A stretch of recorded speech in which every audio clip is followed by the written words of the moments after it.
sauti yetu, nena pamoja na kila mmoja wetu, kwa jina la Mungu Baba, Mwana na Roho Mtakatifu. Amen. Tuketi chini tafadhali.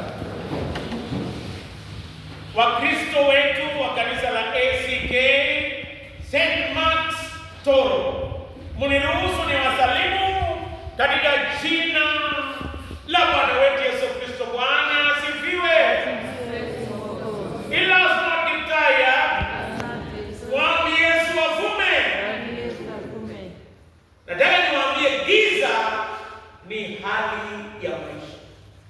Darkness is a reality in life. Na je, wakati mgani tunapitia giza? Jambo la kwanza, wakati tunakuwa wagonjwa. Mtu akiwa mgonjwa anapitia giza. Hata wakati unavunjika moyo, when you are disappointed in life, wakati unavunjika moyo unapitia giza katika maisha. Hata wakati unapoteza mpendwa wako unapitia giza. Jumapili iliyopita ilikuwa Jumapili ya giza kwa kanisa letu. Nakumbuka nikihubiri ibada ya Kiingereza, na baada ya kutoka nikaambiwa mpendwa wetu Hosea, mtoto wa Leila wetu, ametuacha. Na ibada hiyo ulikuwa na cousins wake ndio wanaongoza ibada, wanahubiri, na Wakristo ambao walikuwa wanamjua. Na kuambia sijawahi kuwa na ibada ndefu kama hiyo. Yaani unashangaa, sijui watajua, sijui wataambiwa ama wataona simu. Giza inatokeanga wakati mtu anapotezwa mpendwa wake. Even when you fail, wakati unapokosa kufaulu, giza inaingia, unakuwa na matarajio. Na kwa hiyo matarajio yako haufanikiwi, giza inaingia. Ndani waambia wapendwa, wakati ya kitu chenye inatokea mbele ni giza. Somo letu la kwanza la leo inatoka kwa kitabu cha Yona. Yona aliitwa na Mungu, na badala ya kuitikia na kwenda pale ambapo Mungu alimtuma, alienda pahali pengine. Na alipoenda pahali pengine, akaletea watu ambao walikuwa naye shida na taabu. Baadaye wakaamua, baada ya kupiga kura ikaangukia Yona ndio ameleta shida. Ikaamuliwa ya kwamba Yona atupwe baharini. Lakini Mungu alitengeneza samaki. Samaki ikameza Yona. Yona alikuwa kwa siku 3 kwa tumbo ya samaki. Alikuwa kwa giza. Ndio nikwambie, siku 3 ukiwa kwa tumbo ya samaki, hujui kama utapona ama utakufa. Hujui kama utawahi oga tena ama utawahi oga tena. Sasa ni samaki huyo hatuwezi kumwelewa. Lakini waje muelezee, umewahi imagine kuwa kwa tumbo ya ndovu. Na unajua ndovu inakulanga kila kitu, mimba, nini ni bali kwa dafu. Na umekaa siku 3. Leo hata sitaki kuongea kuhusu Yona. Leo nataka kuongea kuhusu somo la pili. Somo la pili inapatikana katika kitabu cha Ufunuo. Mwenye aliandika Ufunuo alikuwa kwa giza. Jina lake aliitwa Yohana Mtume. Yohana Mtume alikuwa kuhubiri Efeso.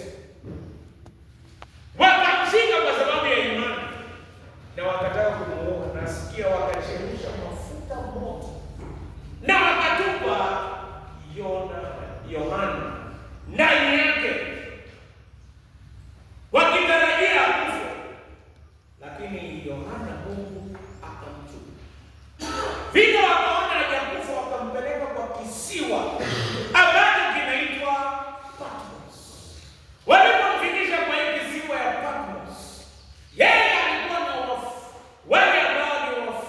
wale ambao walikuwa prison wardens, wakatili sana, kazi ngumu. Yeye alikuwa kwa giza kule kisiwa cha Patmos. Yeye alikuwa kwa giza. Nataka nikuambie, wakati unapitia giza kwa maisha yako, wakati mwingine unajiuliza, je, Mungu yuko wapi? Leo nataka nikwambie, bali nataka kujiuliza, wakati niko kwa giza, je, Mungu anafanya nini? Leo nataka kuhubiri kuhusu yenye Mungu anafanya tukiwa kwa giza. Yohana alikuwa Patmos. Hata maisha yake haikujulikana itakuwaje. Pia alikuwa ameteswa kufanya kazi ngumu na vigogo. Mambo yalikuwa magumu. Je, Mungu anafanya nini? Jambo la kwanza, wakati tuko kwa giza, Mungu anajifunua kwetu na kutuambia mipango zake za siku za usoni. Dada, niwaambie, hata mambo yakiwa magumu namna gani, hata tukiwa Patmos, kila mtu inafika baada ya kwa Patmos yake. Wengine ni kukosa namna, hata wengine ni afya, wengine ni jamii, wengine ni uhusiano. Ukiwa Patmos, kitu cha kwanza chenye Mungu anafanya kwa hiyo giza, anajifunua kwako na anakuonyesha mpango za siku za usoni. Ndio niwaambie, hata hali ikiwa ni ngumu, hata vile Yohana alikuwa Patmos, Mungu alikuwa hapo. Wewe unavunjika moyo, ndio niwaambie, kwa kisiwa cha Patmos Mungu alikuwa. Hata kwa giza Mungu yuko. Ndio niwaambie wapendwa, ni kwamba Mungu anaondoa giza kwa kujifunua kwetu na kutuambia mpango mzuri na maisha yako. Anakuambia hata kuacha na atasimama pamoja na wewe. Haijalishi tena unapitia wakati umekuwa mgumu kwetu, lakini Mungu chenye anafanya ya kwanza, anajifunua kwetu na anatuambia hapo na mpango mzuri. Siku yako ya mbele iko mikononi mwake. Ninaomba Mungu ajifunue kwetu. Usivunjike moyo, usichoke, usisumbuke. Wacha Mungu ajifunue kwako. Hata kwa Patmos, ni Jehova popote. Hata udhaifu ikikuja, Mungu hajakuacha. Yeye ako pamoja na wewe. Mimi siku moja nilikuwa kwa kisiwa cha Patmos nikiwa top missionary ya Stories hapo. Ilikuwa saa 6 mchana, lakini nilikuwa nimejifunika na blanketi. Wewe unaona mwanaume akilala mchana, wakati mwingine ni stress. Yaani niko kwa kisiwa na hata sisikii hiyo joto. Nikiona mbele, nikiona nyuma, sioni nitafanya nini. Nilikuwa nahitaji fedha ya kwenda kulima na kupanda nyumbani. Nikwambia, nilikuwa na parokia ndogo, hata nilikuwa nahitaji shilingi 17,000. Nikaona hata wakisanya kwa miezi 3. Haiwezekani. Nilikuwa kwa kisiwa. Hata nikavunjika moyo. Na hata saa zingine muovu anaongea kwa masikio yako, anakuambia wewe sasa, wewe huduma, kwa nini ulijiweka hapa? Hata wengine wakati mwingine ukisikia maneno ya watu watakuvunja moyo. Lakini Mungu alijifunua kwangu na akaniambia na mpango mzuri. Ilipofika saa 11, nilikuwa naishi kwa nyumba ya mtu, kwa sababu kanisa huko haili afford kulipa rent. Mkristo mmoja akanipatia nyumba na nilikuwa nakaa. Mchungaji mwenye alikuwa amepita mbele yangu aliniachia deni ya rent ya miezi 6, lakini Mungu akatusaidia tukalipa. Yaani nilikuwa niko kutokea changamoto moja hadi nyingine. Ukiwa na changamoto sio wewe peke yako. Nataka nikuambie kitu kimoja. Mungu wakati wake hakuji kama amechelewa, na hakuji mapema, anakuja kwa wakati wake. Saa 11 nikaona Mungu, nilikuwa nalala kwangu, akagonga kwangu, na unajua mimi nilikuwa mlango nimeacha wazi kidogo, akasukuma, akasema, mchungaji, unalala mchana, wewe ni mgonjwa? Nikamwambia mimi si mgonjwa, lakini alijua nilikuwa kwa pata. Sasa niambia, mambo gani yanakusumbua mchungaji? Wakati mwingine ukiambia watu badala ya kukuongezea shida, watakuongezea shida. Akasema, mchungaji, niambie nini kinakusumbua. Nikamwelezea niko kwa kisiwa cha Patmos. Nikamwelezea mambo yangu. Akaniambia, mchungaji, amka uje kwangu. Siku ya Jumatano chenye umetaja kwa mdomo yako utapata kwa simu yako. Na nikasema Mungu anajifunua. Hata leo Mungu atajifunua. Hata maneno ambayo tuko hapo, tuko na kupeleka watoto shule, lakini tuko na kutokea tarehe moja. Mimi najua Mungu atajifunua. Kiwa mwaminifu, Mungu atajifunua kwako. Yaani unapitia, Mungu ajifunue kwako. Na kuambia mpango wake na mpango mzuri na maisha yako. Bwana asifiwe. Amen. Jambo la pili, Mungu akatuma neno. Kitu cha pili pia Jehova angalia. Akatuma neno na akasema amebarikiwa mtu yule asikiaye, asomaye na kulitenda. Wakati tunapitia kisiwa cha Patmos, Mungu anatuma neno, na umebarikiwa ikiwa utasoma, utasikia na utashika neno la Mungu. Hata leo Mungu ananitumia mtu kukupa neno. Mimi sielewi chenye nasema, lakini Mungu anatuma neno, na leo anatuma. Siku moja nilihubiri kwa crusade nyingi, na natamani kabla ya kusema nitafanya crusade, fanya moja hapo Johnson ya Lokeringe, nilihubiri hapo kwa boda boda, lakini bila kufaa. Napeleka crusade hapa ingine maili 7, bado niko na matumaini. Neno inasaidiana watu wakiwa kisiwa cha Patmos, bali ambapo wamevunjika.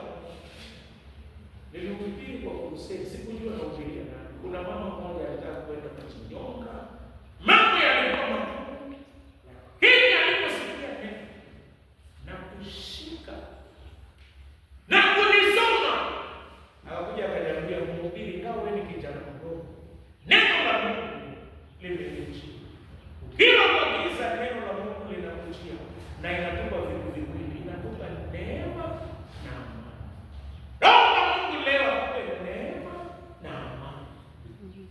Atupe neema, ujue kwamba unapokelewa kwa neema, na atupe amani moyoni mwako.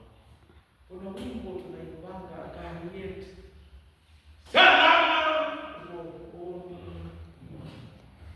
Naomba siku ya leo, hebu kuagiza Mungu akupe neno ambayo italeta neema na amani. Wiki hii nimepitia changamoto, lakini Mungu amenipa neema na amani. Jana saa 10 na dakika 21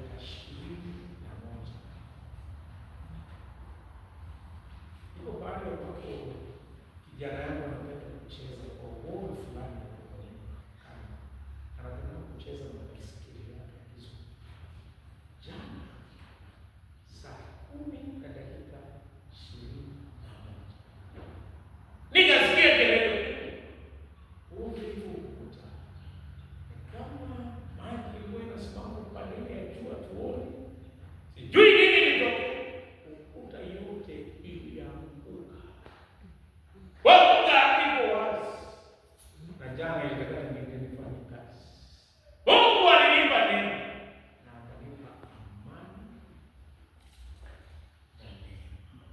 Inaomba hata siku ya leo Mungu akupe amani na neema. Hata mwili ikiwa mdhaifu, kuwa na amani na neema, utapona katika jina la Yesu Kristo. Hata mambo yakiwa magumu, Mungu akikupa neema na amani, it will not remain like that forever. Haitabakia hivyo milele. Angalia kwa sura na mwambie haitabakia hivyo milele. Umemwambia Bwana asifiwe. Amen. Wakati tuko kwa giza, Mungu anakuwa shahidi mwaminifu. Wakati unapitia changamoto, kuna mashahidi wengi wanakuja. Wengine wanakupa maneno ambayo unashangaa inatoka wapi. Lakini wakati unapitia giza, kuna shahidi mmoja mwaminifu. Jina lake ni Yesu Kristo. Anakuambia usivunjike moyo. Anakuambia endelea na safari. Anakuambia sitakuacha. Kulikuwa na watu wengine ambao wakiimba kitabu hapo wanamzika. Mashahidi ambao tulikuwa Mungu. Walikuwa wanaimba wimbo Suicide Solution. Kujitia kitanzi ni suluhisho ya mambo mengi.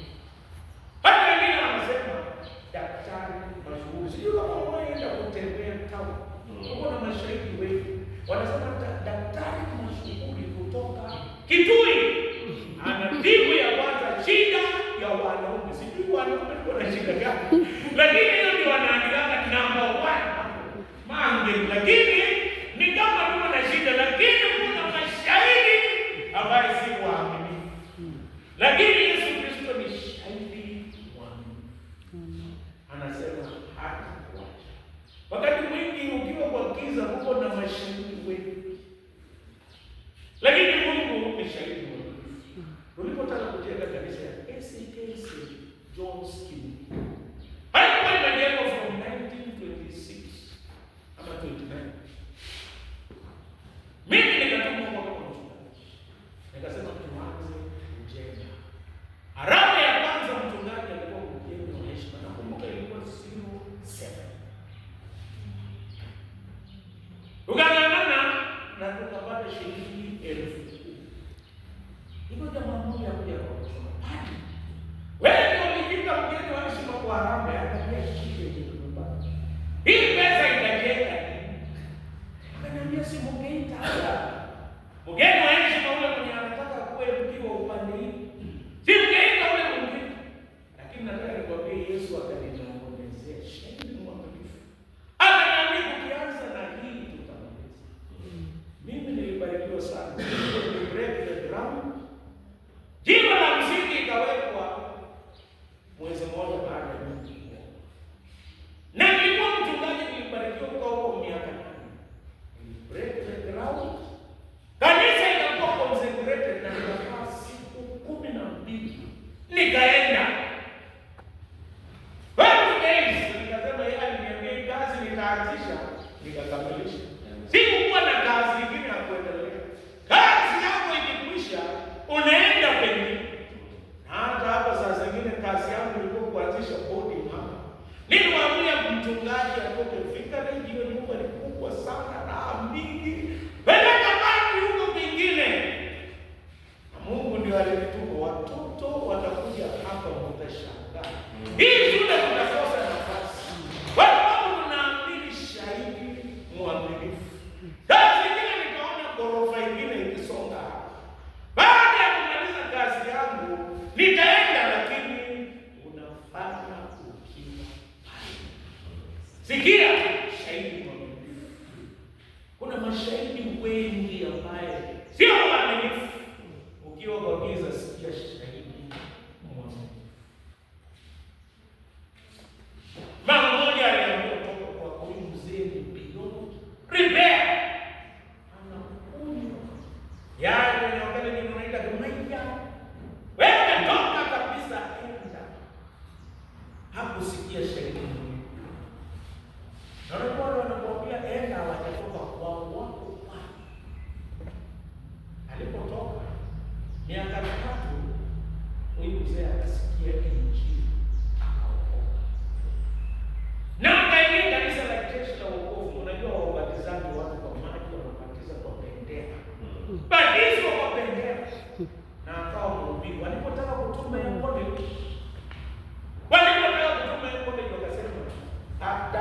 tamohas. Ule mzee wa Nyonya ndio kusema tamohas. Yaani kwa jamii ya Western afadhali ukose shamba. Afadhali ukose baiskeli inaitwa Endika. Afadhali ukose ng'ombe. Lakini tafadhali usikose bibi. Tamohas. Wacha wamtafutie ndio aende kusomea upadri ya salvation. Ule mama mwenye alikuwa akasikia huyu anataka kuoa tena. Akataka kurudi. Lakini haikuwezekana. Alikuwa ameolewa na mlevi mwingine. Na akaendelea na ulevi ilivyokuwa mwanzo. Ilivyo sasa sijui kama ni milele.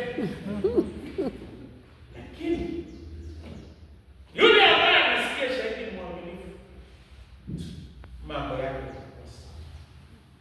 Jambo la nne, wakati uko kwa giza, usisahau ya kwamba yeye atupendaye. Hawajaandika aliyetupenda. Jehova ni mpenzi. Anatupenda vile tulivyo. Nataka kumwambia wapendo kweli anatupenda. Tumeche kufa. Na unapojua anatupenda, kanisa la Kianglikana linasema msalaba. Inakukumbusha kwamba tumeche kufa. Ole yenu vile tulivyo. Ndio tunaipanga nitwa vile tulivyo. Wanasema watoto wawili wafufua mfano mtihani. Na wakasema wanapendana wataoana baada ya kufufua. Tu. Lakini kijana alikuwa anaangalia barua peke yake ya kusoma, msichana akasoma.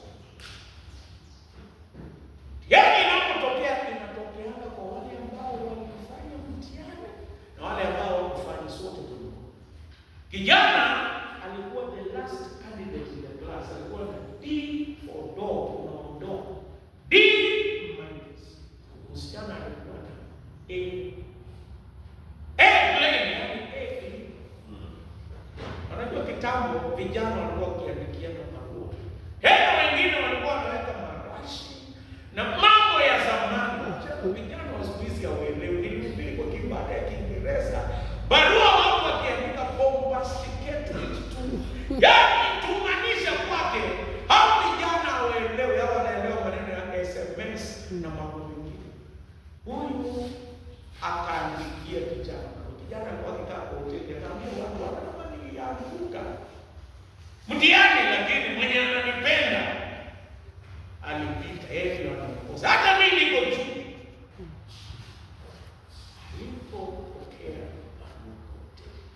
Sema wapendwa, hata ameniandikia barua, acha tuone upendo ule. Wewe nisome kwanza hapo kuwapatia dalili za somo. Niliposoma hii barua, wakasikia akisema kaida mme afadhali nikufe. Na akakimbilia kwa hoteli nyuma kwenye mkoa anaweka chips, akachukua sufuria ya chips na moto akajiwekea kwa kichwa mpaka sasa hapo na. Msijana alisema sitaki upenda watu wanaoanguka mtihani kama wewe.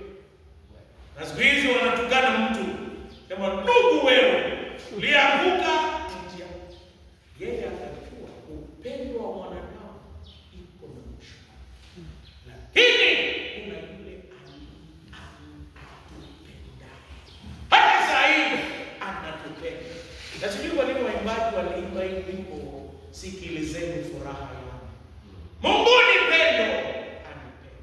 Hata mimi kama nilitaka kuchoma shule ya Kamsinga, anipenda. Na akaniita kuwa mtumishi wake. Dada nikwambie, wakati Mungu akiza, kumbuka mimi Jehova nitamwita. Kuna yule ambaye anakupenda vile ulivyo. Dunia wakati mwingine ina upendo ambao si wa kweli. Lakini Mungu anakupenda. Jambo la pili, hakupendi tu peke yake. Jambo la tatu, yeye atuosha. He washed us. Wakati wanajua kuna ile stove zamani ya kitambo. Wakati walikuwa wanajua hiyo stove ya kitambo, ilikuwa inakaa hivi inaasha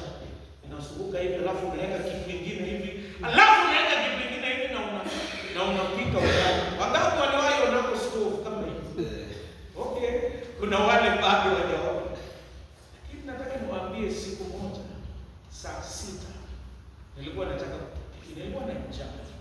nikachukua ile stove yangu, nilikuwa na stove, one of my wonderful belongings, hata venye ilienda mpaka saa hizi. Kile nilikuwa na hiyo stove, nikaweka maji ya ugali. Na unajua ukiwa na njaa na ni mwanaume unataka kujisongea, wakati mwingine hautaki kungojea maji yachemke, unaenda kupiga story na watu nje kwa laani. Unaenda kupiga nilikuwa mwinjilisti Kericho.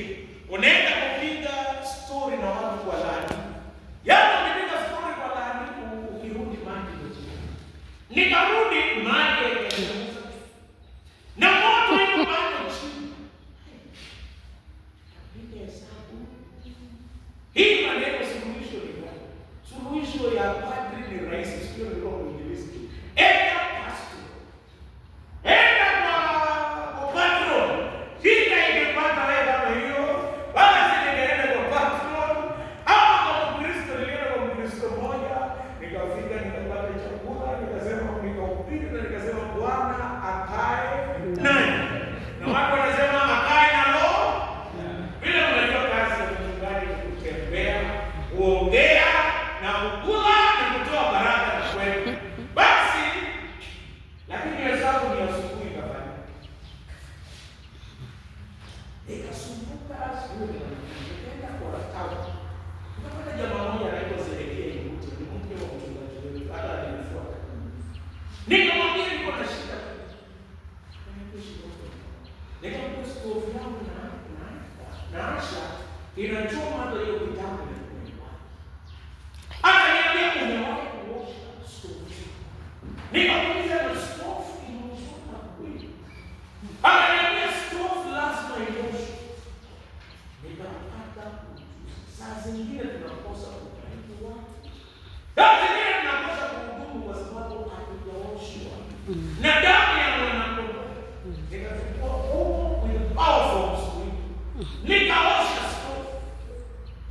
Na nilipoasha sasa, ikalipuka kabisa na nikakula ugali. Kama niwaambie, yule alipenda pia anatuosha. Wakati mwingine tamaa inasumbua. Wakati mwingine wivu. Lakini yeye hapo tayari kutuosha sisi. Na Jumapili hii katika hapo tayari. Wewe unajua unahitaji kuosha. Mimi hapo nilikuwa tamaa ya kufunga misiba. Hata ni masa nilipiga viboko nani kama mimi na Yesu kuacha. Hivi nilipopata mwosho mmoja kwa Yesu Kristo. Na mimi nikakubali. Nikasema nioshe kwa Mungu. Niliacha katika jina la Yesu. Jambo la mwisho nataka nimalizie hapa. Yeye pia tukiwa kwa giza anafanya tuwe wafalme na mabwana. He makes us to be kings and priests. Mimi nilihubiri hospitali sana. Red tie is for pastors. Nilivaa tai nyekundu. Heri injili moto. Siku nilikuwa bado mdogo, nilikuwa like 18 years.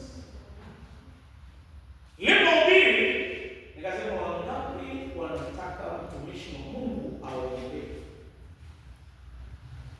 Nikaona mtu mmoja kwa kona akabeba mkono akasema amen. Leo nimehubiri. Na mimi nikajipiga kifua. Sikujua anataka kunifanya kuwa mfalme na kuhani. Niwe mtumishi. Nikaenda. Nikaangalia nikaona ni mfungo sugu wamefungwa ni roho wa kitani. Leo nimehubiri. Nikamwambia unataka nikuombee? Ole, akasema hata mimi sikuombe. Nimekuja hapa kwa sababu ninapokota chakula ya jela. Ni mbaya sana. Nikamwambia basi nikuombee uokoke, akasema hapana. Ni